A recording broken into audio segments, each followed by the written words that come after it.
உலகம் இப்போ ஒரு இக்கட்டான சூழ்நிலையை சந்திச்சிருக்கு அப்படின்னு தான் சொல்லணும். இது எதனால் அப்படின்னு பார்த்தீங்கன்னா, நம்ம எல்லாருக்குமே தெரிஞ்சிருக்கும். ஈரான் மற்றும் இஸ்ரேல் அமெரிக்காக்கான போர் இருக்கு இல்லையா, அது இப்போ நடந்துக்கிட்டு இருக்கு. இதனால் பல ஏவுகணை தாக்குதல் நடக்குது, நிறைய சேதங்கள் நடக்குது, அதே மாதிரி நிறைய மக்கள் இறந்து போகிறாங்க. இதுலேயும் குறிப்பாக பார்த்தீங்கன்னா ஈரானில் தான் சேதம் அதிகமாக இருக்குது அப்படின்ற மாதிரி நிறைய தகவல்கள் வெளியாகுது. இந்த நேரத்தில் பார்த்தீங்கன்னா ஈரானுக்கு உதவி செய்யணும் அப்படின்னு உலக நாடுகளில் சில நாடுகள் அவங்களால முடிஞ்ச உதவி செய்கிறாங்க. அது எப்படி செய்கிறாங்க அப்படின்னு பார்த்தீங்கன்னா, அந்த நாட்டில் வாழ்கிற மக்கள் இருக்காங்க இல்லையா, அவங்க கிட்ட இருந்து கொஞ்சம் பணத்தை சேர்த்து ஈரானுக்கு கொடுக்கலாம் அப்படின்ற மாதிரி சில விஷயங்களை செஞ்சுட்டு வராங்க.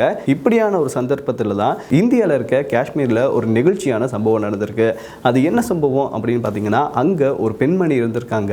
அவங்க ஈரானுக்கு உதவி செய்யணும் அப்படின்றதுக்காக அவங்களுடைய தங்க நகைகள் சிலவற்றை கொடுத்துருக்காங்க.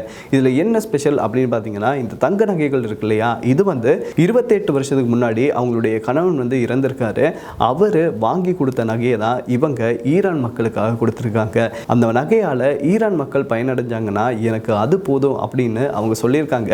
இதை பற்றி தான் சோஷியல் மீடியாவில் நிறைய பேர் பேசிக்கிட்டு இருக்காங்க. இது ஒரு பக்கம் இருந்தாலுமே இந்த பதற்றமான சூழ்நிலையால் நிறைய நாடுகள் பாதிக்குது. இப்போ இலங்கையில் கூட பார்த்தீங்கன்னா மின்சாரத்தை சிக்கனமாக பாவீங்க அப்படின்னு சொல்லிட்டாங்க. அதே மாதிரி தேவையில்லாமல் பயணங்கள் செய்யாங்க, ட்ரிப் போகிறத குறைச்சிக்கோங்க அப்படின்ற மாதிரி நிறைய அறிவுறுத்தல்களை அரசாங்கம் கொடுத்துட்டு இருக்கு. இதே நேரத்தில் பார்த்தீங்கன்னா அமெரிக்காவோட மிக நெருங்கிய நண்பனாக தென் கொரியா நாடு இருக்கு.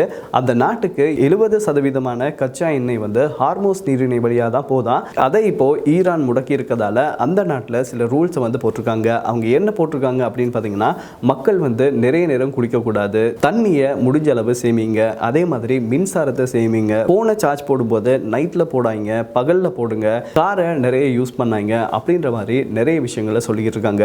ஸோ ஆக மொத்தத்தில் அந்த பார்ட்டி செஞ்ச விஷயமும் இப்போ அரசாங்கம் நிறைய ரூல்ஸ் போட்டு இருக்கு இல்லையா, அதை பற்றி நீங்கள் என்ன நினைக்கிறீங்க அப்படின்றத மறக்காம கமெண்ட்ஸில் சொல்லுங்கள்.